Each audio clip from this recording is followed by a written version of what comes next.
Hi అండి. ఉదయాన్నే ఏం బ్రేక్ఫాస్ట్ చేయాలని ఆలోచిస్తున్నారా? అయితే ఇలా నిమిషాలలో హోటల్ స్టైల్ వడని ప్రిపేర్ చేయండి. ఇవి చేయడానికి మీరు ముందుగా పప్పు నానబెట్టాల్సిన పని లేదు, మిక్సీ పట్టాల్సిన పని అంతకంటే లేదు. ఎలాంటి పప్పులు వాడకుండా నిమిషాలలో పైన క్రిస్పీగా లోపల సాఫ్ట్గా ఉండే ఈ వడలను చిటికెలో ప్రిపేర్ చేసేయచ్చు. ఈ టేస్టీ అండ్ ఈజీ రెసిపీ కోసము ముందుగా మనము స్టవ్ పైన ప్యాన్ పెట్టుకొని దీంట్లోనికి 2 కప్స్ వరకు వాటర్ తీసుకోవాలి. వాటర్ బాగా మరుగుతున్నప్పుడు రుచికి సరిపడా ఉప్పును వేసుకోవాలి. ఇప్పుడు ఈ నీళ్లను మనం ఒకసారి కలిపేసుకొని ఒకసారి రుచి చూసుకొని ఉప్పు తక్కువ ఉంటే మరికొంత వేసుకోవచ్చు. తర్వాత ఏ కప్తో మనము నీళ్ళు తీసుకున్నామో అదే కప్తో 1 కప్ వరకు బొంబాయి రవ్వను తీసుకొని ఈ నీళ్ళలోనికి వేసుకొని ఉండలు కట్టకుండా కలుపుతూనే ఉండాలి. దీన్నే సూజీ రవ్వ అని కూడా అంటారండి. చూసారు కదా, ఉండలు ఎక్కడ కూడా కట్టకుండా మనము చక్కగా దీన్ని కలుపుతూనే ఉండాలి. ఇప్పుడు ఈ మనం వేసుకున్న రవ్వ అంతా కూడా దగ్గర పడేంత వరకు కూడా మనము ఇలా కలుపుతూనే ఉండాలి, లేకపోతే ఉండలు కట్టేస్తుంది. ప్యాన్ నుంచి మనకు ఈ విధంగా రవ్వ అనేది సపరేట్ అయ్యేంత వరకు కూడా ఇలా గట్టి పడేంత వరకు కూడా మనము ఈ ప్యాన్లో ఉంచేసి కలుపుతూ ఉండాలండి. ఇప్పుడు ప్యాన్ నుంచి ఈ విధంగా సపరేట్ అవుతున్నప్పుడు మనము స్టవ్ ఆఫ్ చేసుకొని ఈ మిశ్రమాన్ని ఒక ప్లేట్లోనికి వేసుకోవాలి.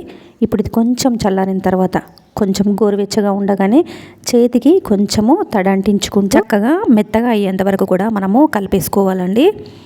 మనకు వడలు అనేటివి చేసేటప్పుడు క్రాక్స్ రాకుండా ఉండాలంటే ఈ మిశ్రమాన్ని మనము మెత్తగా కలిపేసుకోవాలి. చూస్తున్నారు కదా, ఇలా చేతులతో చక్కగా కలిపేసుకున్న తర్వాత ఇందులో నుంచి కొంచెం మిశ్రమం తీసుకొని రౌండ్గా మనము వడలాగా ప్రిపేర్ చేసుకుందామండి. చూసారు కదా ఎంత సాఫ్ట్గా వస్తున్నాయో, సైడ్స్కి ఎక్కడ కూడా క్రాక్స్ అనేటివి రాకుండా ఉంటాయి.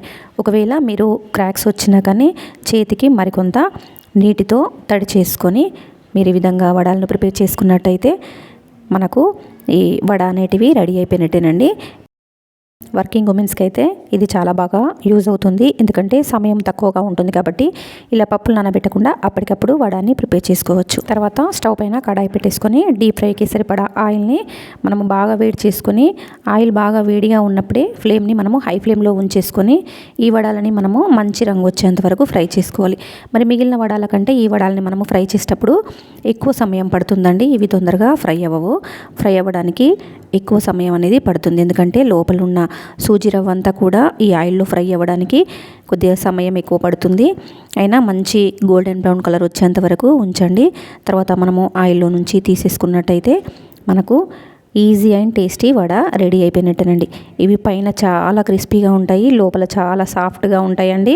మీరు వీటిని కొంచెం పలచగా కూడా ప్రిపేర్ చేసుకోవచ్చు. నేనైతే కొంచెం మందంగానే వీటిని ప్రిపేర్ చేశాను. ఇవి చల్లబడిన తర్వాత బయట మాత్రం క్రిస్పీగా ఉండవండి, కొంచెము మెత్తబడ్డట్టుగా ఉంటాయి.